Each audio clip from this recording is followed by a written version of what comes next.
Las ciencias cognitivas muestran que el uso de Internet, lectura o escritura se apunta del pulgar. ¿Han visto ustedes los niños cómo usan el aula de sus dos nietos? Este filósofo viejo no puede creer que ustedes saben que se habrán topado alguna vez con alguna lectura sobre cuál es la relación entre nuestro cerebro y la mano y las capacidades de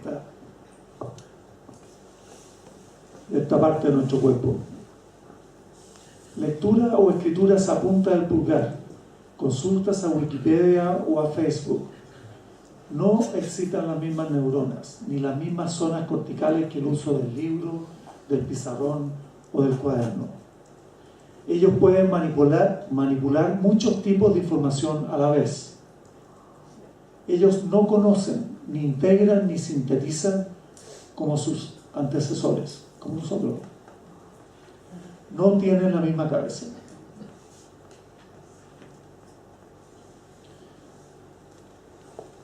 Michel Serres. Los nuevos desafíos de la educación, conferencia solemne. Marzo del 2011. Ahí está.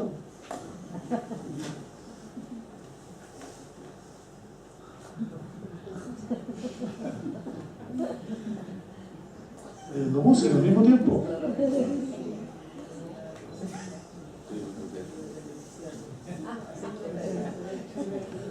Entre medio hace una finta y hace una tarea. No es un homo sapiens, es un homo sapiens que vive sapien.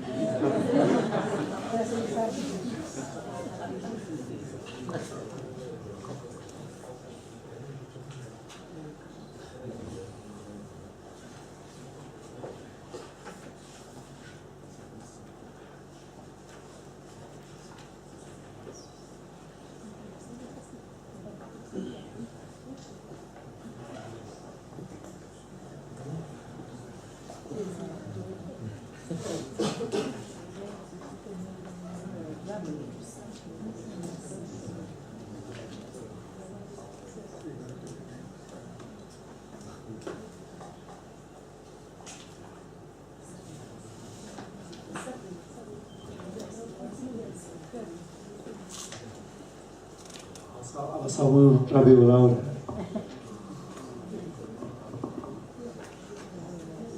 Bueno, hasta aquí con el afuera, hasta aquí con el territorio en el que trabajamos en educación. Vamos a la educación. Hay algunas tendencias observables en las políticas y en el trabajo de los sistemas escolares de la región. Obligados a hacer eso, por esto.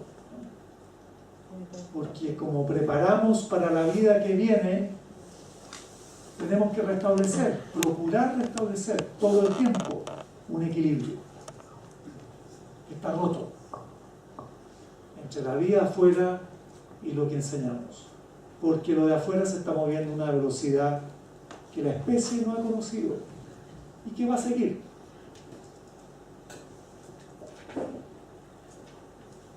Generando este desequilibrio. Y nosotros, educadores, viviendo en este proceso sin fin de adecuación, de cambio permanente también. Muy difícil, muy exigente. Vamos a ver 4 ámbitos. Este es el primero. ¿Qué pasa con las políticas? Si uno mira las políticas en la región de Latinoamérica en los últimos 15 años, ¿qué rasgos comunes? ¿Qué herramientas, qué mecanismos se están utilizando? Rápidamente. Calidad y equidad como norte,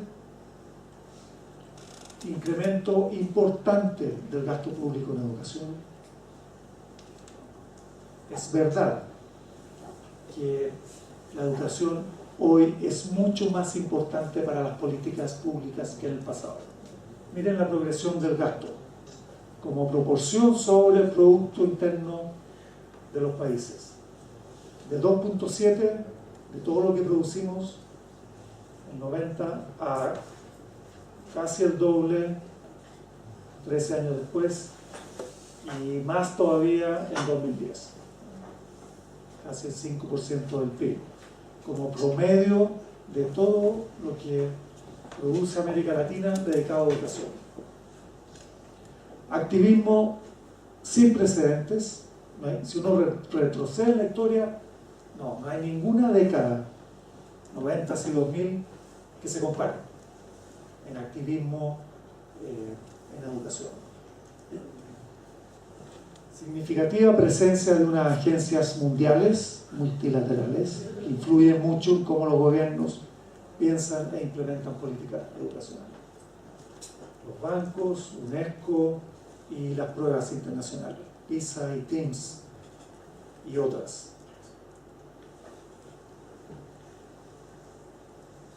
Si eso eran rasgos comunes, ¿cuáles son los componentes? Sube el gasto, descentralización, en muchos países esfuerzos de descentralización, programas de discriminación positiva,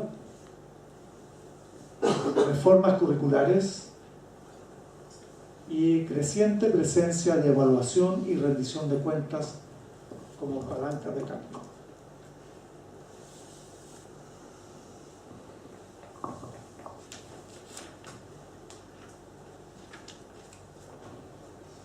Tal vez más interesante para nuestras preocupaciones que las políticas. No somos actores en ese campo tal vez directamente. ¿Qué ocurre con el adentro de la educación en términos de evolución? Vamos a mirar algo sobre contenidos, valores y qué pasa con las dos pantallas.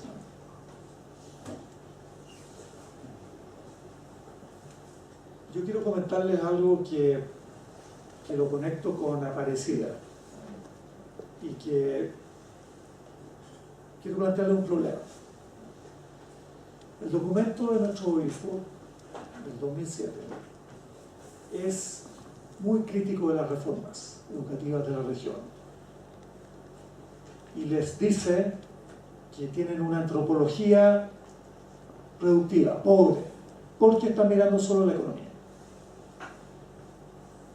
Las reformas de la región de los últimos años están dirigidas hacia el homo economicus.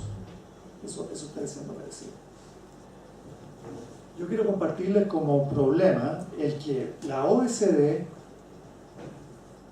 o sea, el club de los países desarrollados del mundo, 20 y tantos países, pensando sobre currículos para sus sistemas escolares, piensa en términos de un conjunto de competencias que van mucho más allá de la economía. Y que yo interpreto, eso, entre paréntesis, esas competencias son las que mide PISA. No estamos hablando de unas cuestiones muy lejanas. Y que yo argumentaría tienen una beta humanista valiosa y que hay que ver con ojos frescos, abiertos. No solo porque influyen determinantísimamente a través de pruebas como PISA, sino porque revelan a una Europa pensando sobre estos temas de una manera que la región nos puede ayudar. Entonces la pregunta respecto a lo que les voy a mostrar es: ¿hay aquí el reduccionismo que los obispos nuestros ven en las reformas nuestras, las de América Latina? Bueno, la OECD dice que los sistemas escolares tienen que formar en 3 competencias claves para la modernidad que vivimos: la competencia de actuar autónomamente, autodirigidamente, la de usar herramientas y tecnologías en forma interactiva, y la de actuar en grupos heterogéneos, distintos que los de mi barrio, mi comunidad, mi nación. En aras del tiempo Voy a pasar nomás las láminas que especifican qué es eso y esto. Las tres competencias, dice la OECD, están atravesadas por una de base, que es que debemos educar en unas capacidades de reflexión, de reflexividad. Para ser sujetos en la modernidad que vivimos, tenemos que ser muy capaces de vernos a nosotros mismos actuando en un cuadro general. Actuar autónomamente según la OECD. Sin comentario.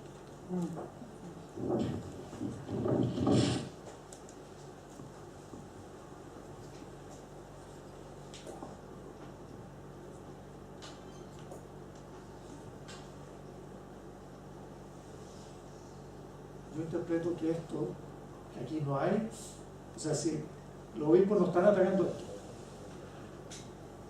aquí no hay reduccionismo antropológico, aquí hay un sujeto está desde una perspectiva laica, secular, por supuesto. La OECD es un club de gobiernos, pero sus traducciones a lenguaje de la fe, yo creo que son, argumentaría, son posibles y se enhebran con una tradición humanista y de crecimiento humano que debiéramos valorar.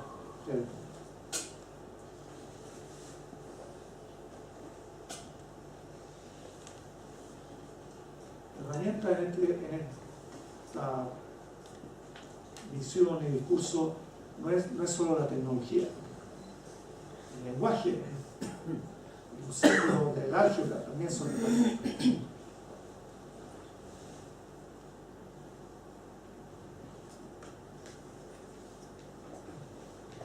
Y la noción de interactiva, uso interactivo de las herramientas es que somos sujetos respecto a la herramienta. No nos manda la tecnología, no la conocemos. Conocemos sus orígenes, conocemos sus alcances, y la podemos usar como sujetos que navegan estos campos, no que son ahogados por estos campos.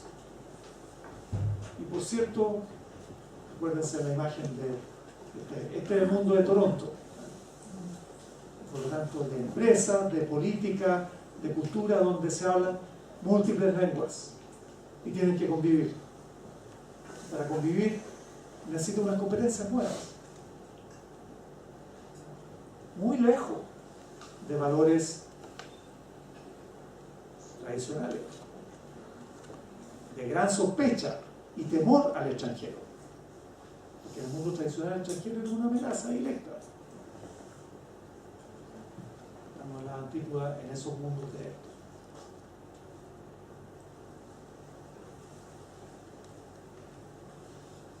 El valor del pluralismo, la importancia de la empatía, la importancia de los vínculos, capital social. ¿Qué competencia? Bien. Yo estoy seguro que gran parte de los proyectos educativos que ustedes sostienen y lideran tienen estas dimensiones como transversales.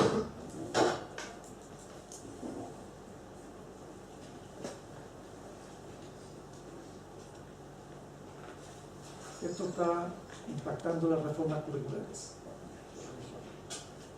No solo conocimientos, sino competencias. ¿Qué competencias? Todos miran a la OECD. Todos miran qué es lo que está pasando en PISA. Y nuestros alumnos van a dar las pruebas PISA. Y ese es el referente. Si uno pregunta, en los últimos 15 años, ¿qué valores nuevos está transmitiendo la educación? ¿O lo hablan las políticas educacionales y los organismos internacionales y parte de nuestras reformas curriculares? Son esos cuatro.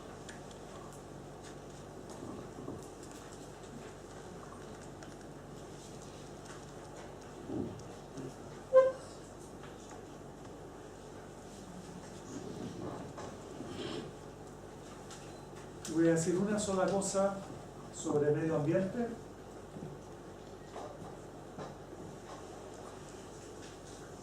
Y aquí algo como para anotar, ya que no está en la lámina. Medio ambiente, solidaridad intergeneracional. Es nuevo, es totalmente nuevo concebir que somos responsables no solo del presente y esta generación, somos responsables por el medio para las generaciones que vienen. Somos responsables del cuidado de algo precioso que por primera vez en la historia de la humanidad está amenazado. El medio ambiente. Esta pequeña esfera que está en el espacio y que fruto de la historia humana está amenazada. Y por primera vez entonces surge esto en clave solidaridad, responsabilidad intergeneracional.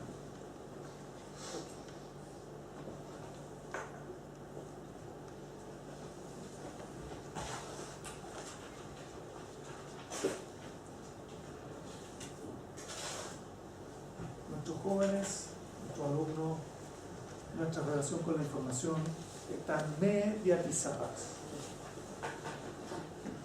por dos pantallas muy poderosas. La educación no puede esquivarlas, no puede pretender ignorarlas, por enemigas que las considere, sobre todo la televisión.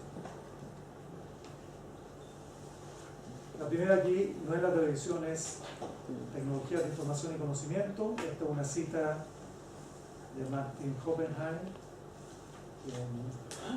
un filósofo y actualmente dirige el programa social de la CEPAL y tiene un texto muy bueno en que tematiza este contraste entre las TIC y su epistemología y las tradiciones escolares.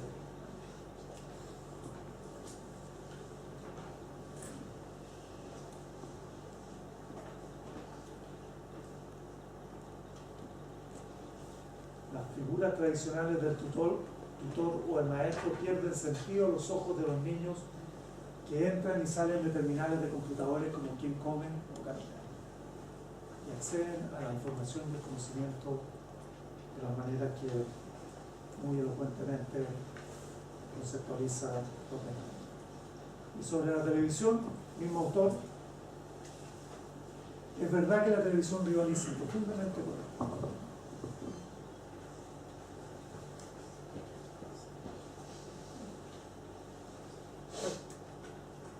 No solo por contenidos, sino por lógicas de conocimiento muy distintas.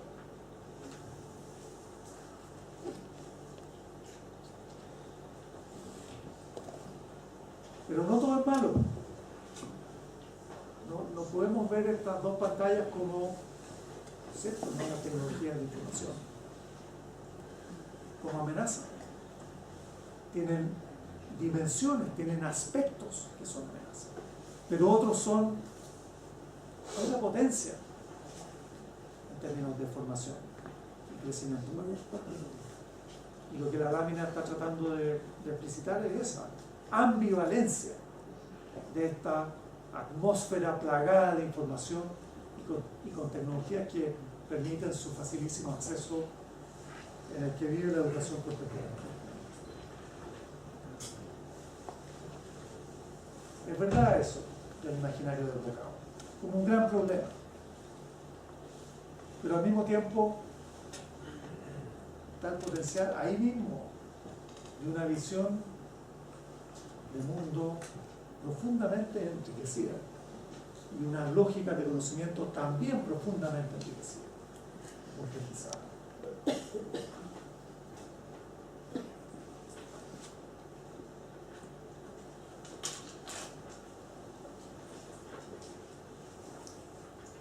Hasta aquí sobre el adentro.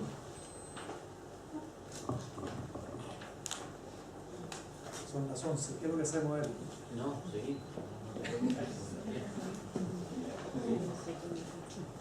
¿Podemos? 15 minutos más. Y este grupo de países todavía tiene un desafío. Porque hace 10 años, solo un 60% del grupo de edad completaba la primaria. Hoy debe ser seguro de un 80. 10 años después.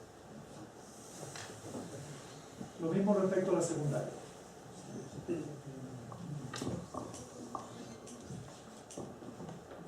Veamos la secundaria con más detalle.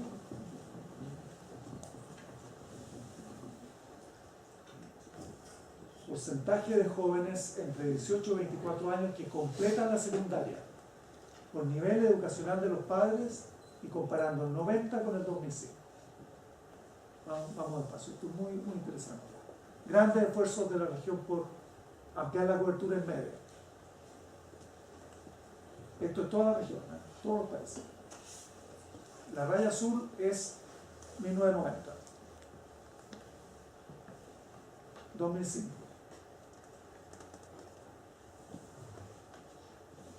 La pregunta es, ¿qué porcentaje del grupo de 18 a 24 años con papás que tenían solo educación primaria incompleta terminan la educación media?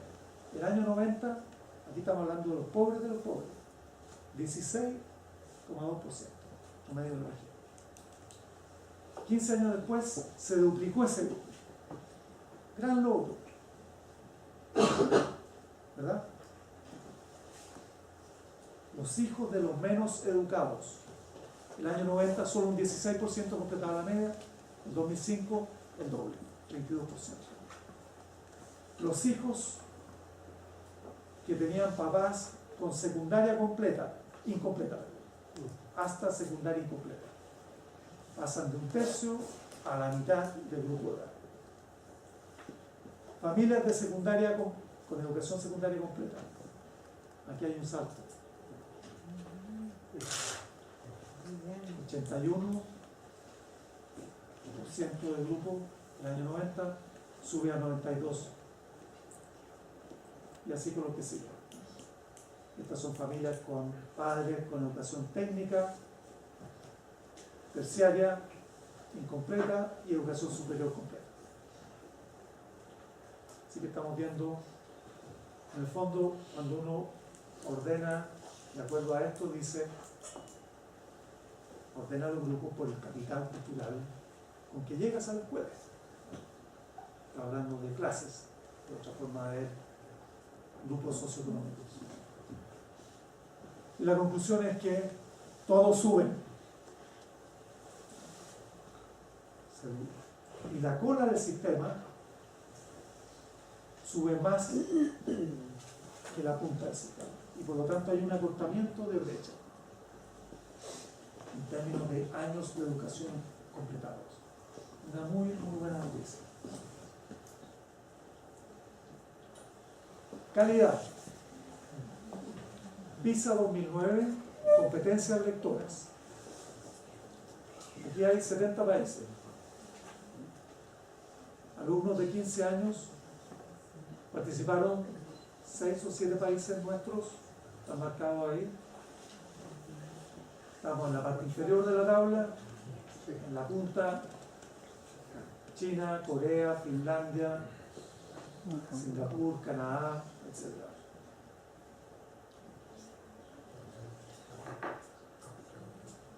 Ahí están los locales: Uruguay, México, Colombia, Brasil, Argentina, Panamá, Perú.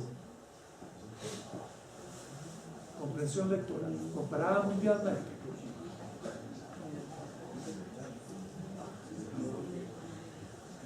Este es un cuadro que aparece difícil, vamos a ver una versión más fácil, pero está midiendo equidad en el siguiente sentido.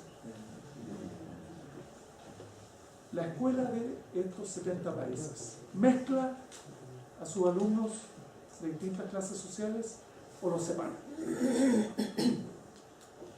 Muy importante, ¿verdad? Lo vamos a ver en detalle en un cuadro siguiente simplificado. Pero quiero mostrarles lo siguiente. Entonces, la barrita negra es colegios desaventajados, colegios de pobres, dicho fuerte. La barrita celeste claro es mezcla social, colegios en que hay mezcla, hay heterogeneidad social. Y azul oscuro, aventajados. ¿Ya? Y los países están rankeados, de acuerdo a si mezclan o segmentan a su manera. Aquí está esta primera columna, están todos los estudiantes y es la única que vamos a ver aquí.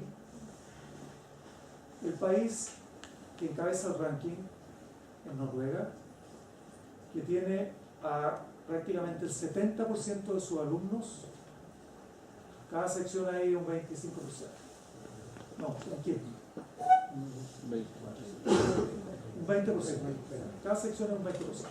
Noruega tiene a más del 60% de su matrícula en colegios socialmente, tiene a menos del 20% en contextos heterogéneos de mezcla social, tiene a su mayoría en colegios de desventaja y tiene a su elite en colegios de ventaja. América Latina en general, respecto a esta dimensión, el país que está menos mal es Brasil, pero lo vamos a ver en detalle en la próxima. Es el mismo cuadro, pero no para tantos países, para verlo mejor. Y distinguiendo todos los estudiantes que acabamos de ver, si nos preguntan dónde están los estudiantes pobres en América Latina. ¿Se mezclan o no se mezclan?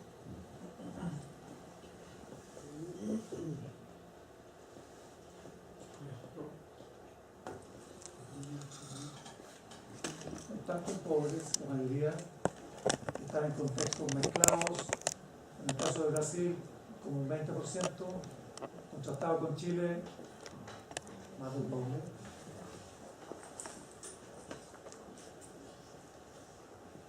Y ahí está el problema en términos más sensibles. ¿Dónde está el estudiantado nuestro pobre? En Argentina, 2/3 están en escuelas desaventajadas. 1/3 de ellos en escuelas de mezcla social. Y solo un 3% en escuelas de ventaja social. Estudiantes pobres en colegios mezclados con élite. Brasil muy similar. Uruguay muy similar. México muy similar. Aquí dimos un salto. Panamá y Colombia segmentan mucho más, Perú también, y Chile lo tengo. Hermoso resultado. No fue siempre así, esto es reciente quiero decir, de los últimos 20 años. Siempre Latinoamérica ha segmentado más que el resto del mundo. Chile aceleró esto, pero ese otro cantante. ¿Cómo lo hizo? ¿Quién lo hizo? ¿Qué le pasó? Pero aquí hay un tema para la educación católica enorme, imposible de saltarse.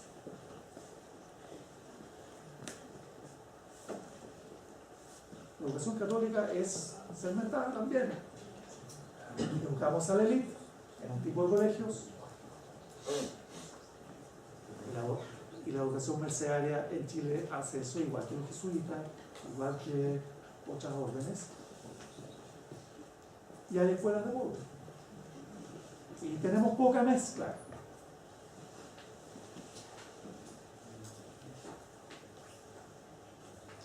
Y un argumento pro mezcla: la segregación no nos hace bien, ni en términos cognitivos, educativos netos, ni en términos morales, políticos, de aprender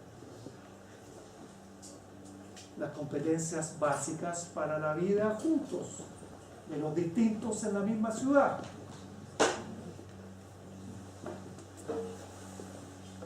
Para que los distintos vivan en paz en la misma ciudad tienen que conocerse un poco, decía Aristóteles. Para que haya amistad cívica, la mínima es que tienes que conocer al otro. Algo. Bueno, y el espacio, un espacio. El tema de la inclusión es la democratización de la escuela, esta institución nueva que nace con pretensiones de universalidad en su servicio, pero que le cuesta un siglo lograr. La batalla de la inclusión, la batalla por la educación primaria, dura un siglo. De hecho, Centroamérica, como vimos en el cuadrito, todavía tiene una proporción de su niñez que no completa la educación primaria. O sea que está en esta etapa. La agenda del acceso. Tener escuelas, tener profesorado, tener pupitres, tener libros, tener alimentación, como para que todos tengan acceso a esta institución. La segunda etapa dice, no es suficiente que estén como alumnos, porque tienen resultados tan diferentes, porque vienen de orígenes tan diferentes. Lo que importa ahora, segunda etapa de la inclusión, es que hay que preocuparse de la experiencia, lo que ocurre en las salas de clase, en términos de aprendizaje, y preocuparse de que son distintos y necesitan apoyos diferenciados. Y eso es fines del siglo XX, es de los 90 en adelante. Diferenciar la entrega para producir resultados similares. Segunda etapa de la inclusión. Bueno, y la inclusión en el mundo desarrollado ahora se está pensando en términos todavía más exigentes y finos, y se está pensando en personalización de la experiencia educativa. La agenda de la personalización, eso es lo que viene en el futuro. La mayoría de los países nuestros está en esta etapa.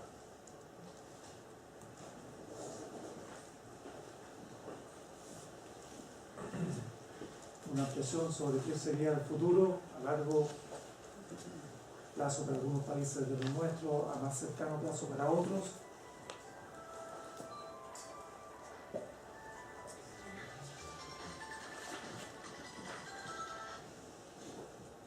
Mejor una imagen más concreta. Un documento oficial escocés sobre inclusión. Si le hubiéramos hecho la pregunta que dice, a ver, escoceses, ustedes súper desarrollados, ¿cuáles son vuestros cautivos hoy?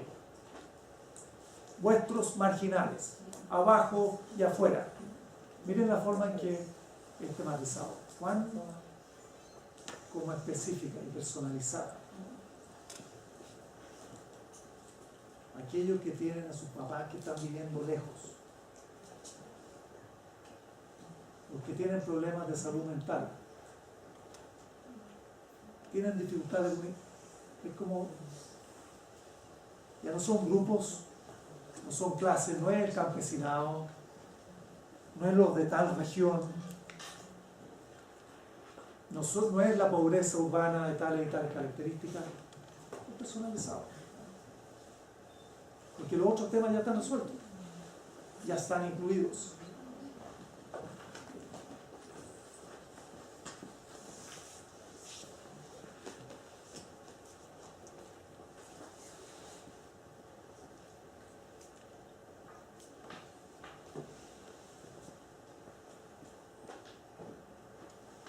En general los excluidos no tienen voz, no tienen muchos votos, no tienen poder. Y pasa esto, muy elocuentemente puesto por un educador norteamericano. Muy interesante referencia en este campo. Inclusión, Sheldon Sheffield, miren qué elocuencia, al definir esta como invisibilidad del excluido.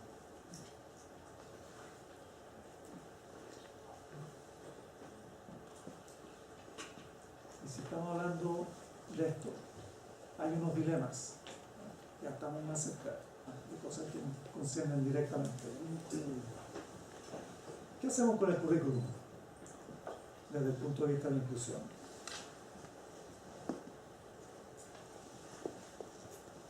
Vean vean con detención y se contestan íntimamente cuál de las dos posiciones le acomoda.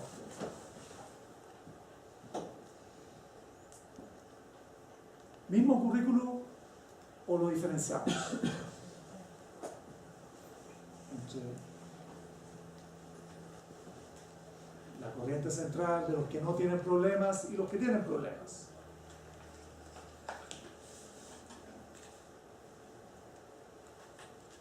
¿Tomamos los mismos exámenes a todos? ¿Los disciplinamos y los apretamos igual? ¿O no? En favor de un ethos, una atmósfera convivial y una escuela feliz, caricaturizando un poquito aquí el dilema.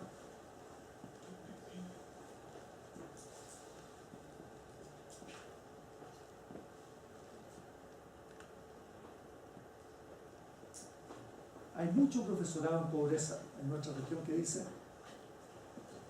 no nos vengan con estos tests. Aquí lo que importa es que se sientan bien. Es tan dura la vida allá afuera. Es tan violento. Es tan traumático sus relaciones familiares y comunitarias. Este es el único espacio en que pueden estar más o menos bien. Nuestro problema es un tema social, no educativo. Esa es esta posición. Y esa es la otra.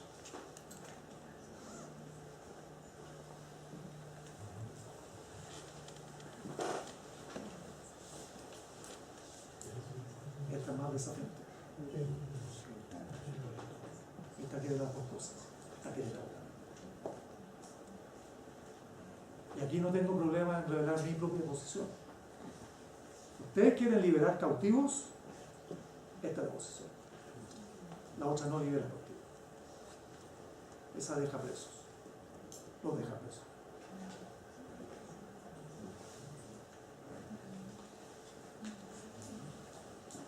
Y esta tiene mucho que ver con el tema de segmentación e integración. Los difíciles, ¿los dejamos afuera o los integramos? Y claramente no es un tema de blanco o negro, tiene mucho de juicio prudencial, caso a caso, pero tiene que haber un criterio discernido por el proyecto educativo del caso, por la comunidad, la institución, la orden del caso. Esa es una posición. Lo difícil es out. Lo atiendan otro.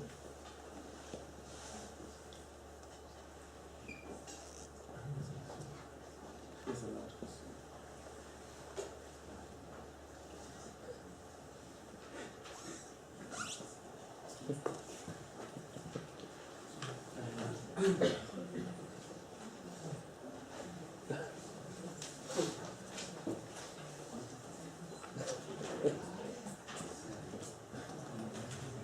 En el cierre no perdamos de vista que el núcleo pedagógico son estas tres cosas. Hay unos alumnos, hay un legado que transmitir, estamos nosotros, sus educadores. Respecto a los tres componentes del núcleo pedagógico, el tiempo actual, la traducción final de todo lo recorrido es que tenemos un nuevo aprendiz. Los contenidos son de marcada mayor complejidad. Y tres, a los docentes se nos exige mucho más por estas dos cosas. Nuestro oficio es mucho más complejo, mucho más visible, mucho más requerido.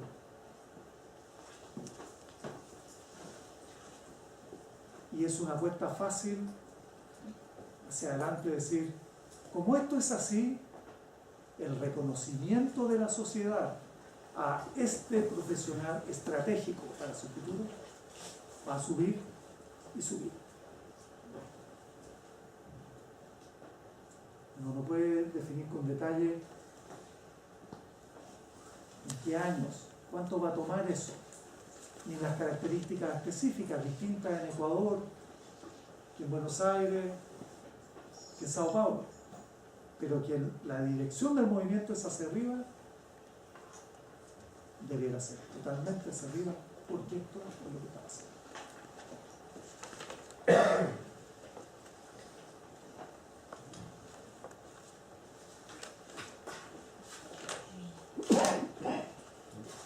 La educación guarda un tesoro. La educación es sobre crecimiento humano. Esa es su esencia. Esa es su tesoro.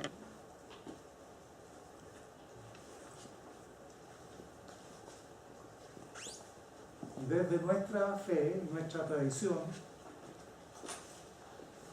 no hay ningún difícil, ningún cautivo, ningún abajo y afuera que no sea esto.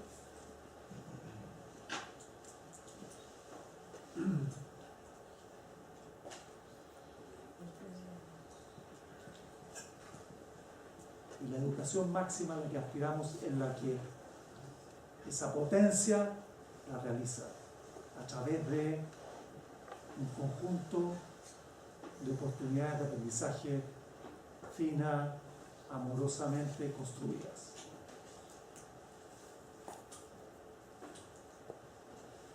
En pobreza, realidad depende cómo uno la fije, como extrema pobreza o pobreza no más, dependiendo de nuestros países, un cuarto, un tercio, la mitad de la población. En pobreza, en la sociedad del conocimiento, la escuela es el gran instrumento liberador de la cautividad, del estar preso en esa condición. Y sobre esto, Premio Nobel, Albert Camus, escuela primaria en Argelia, papá muerto en la Primera Guerra, criado por su abuela, su mamá ciega, en una escuela francesa.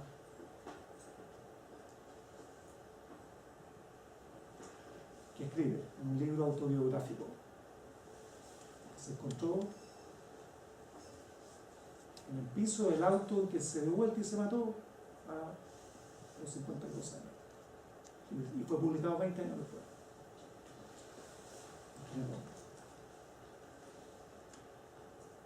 Y dice esto en su escuela.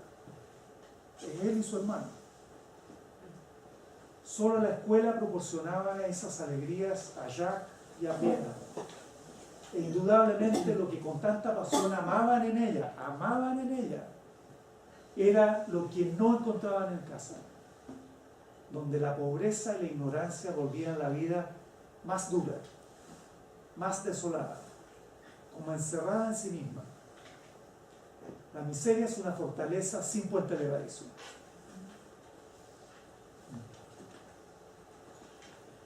La escuela es ese puente levadizo. Y depende de nosotros la construcción de un puente levadizo ancho y seguro.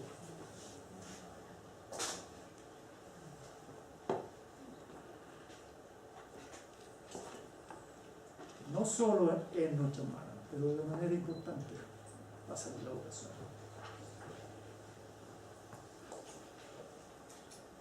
Eso es lo que